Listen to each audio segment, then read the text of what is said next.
ಸೂತ್ರ 27 ತಸ್ಯ ವಾಚಕಃ ಪ್ರಣವಃ.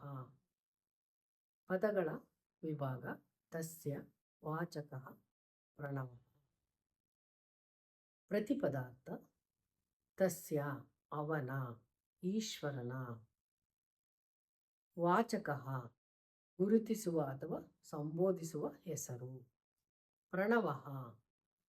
ಪ್ರಣವ ಅಂದರೆ ಓಂಕಾರ. ಪರಮಾತ್ಮನ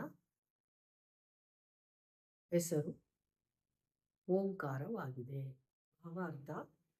ನಿತ್ಯ ತಪಸ್ವಿಗಳಾದ ಮಹರ್ಷಿಗಳಿಗೆ ನಿರಂತರವಾಗಿ ಶ್ರವಣೇಂದ್ರಿಯದಲ್ಲಿ ದೊರಕುವ ಶಬ್ದವು ಓಂಕಾರವು ಶ್ರುತಿಯಾಗಿದೆ. ಎಲ್ಲ ವಸ್ತುಗಳಿಂದಲೂ ಸರ್ವಸ್ವದಿಂದಲೂ ಜೇಂಕಾರಿಸುವ ಶಬ್ದವು ಪ್ರಣವವಾಗಿದೆ. ಅಣುರೇಣು ತೃಣಕಾಷ್ಟದಲ್ಲಿ ಅನವರತ ಹೊಮ್ಮುತ್ತಲೇ ಇರುತ್ತದೆ.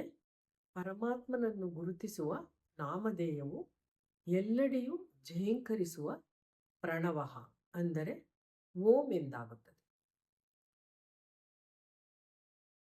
ಸೂತ್ರ 28 ತತ್ ಜಪಸ್ತದರ್ಥ ಭಾವನಂ. ತತ್ ಜಪಃ, ತತ್ ಅರ್ಥಃ, ಭಾವನಂ.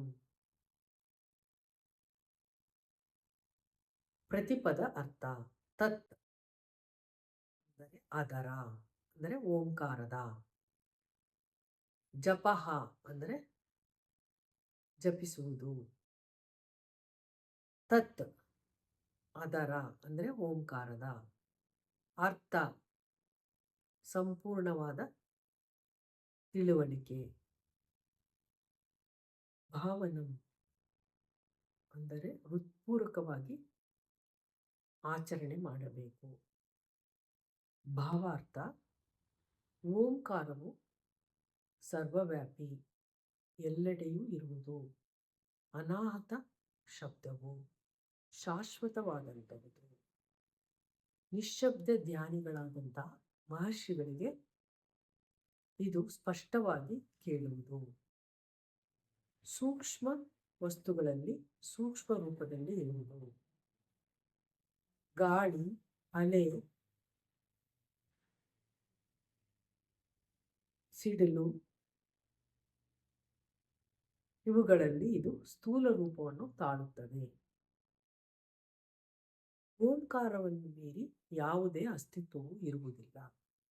ಈ ಭಾವನೆಯನ್ನು ಸಮನ್ವಯಗೊಳಿಸಿಕೊಂಡು ಯೋಗಾಭ್ಯಾಸವು ನಿರಂತರವಾಗಿ ಓಂಕಾರದ ಜಪವನ್ನು ಮಾಡಬೇಕೆಂಬುದೇ ಈ ಸೂತ್ರದ ಅಭೀಷ್ಟ.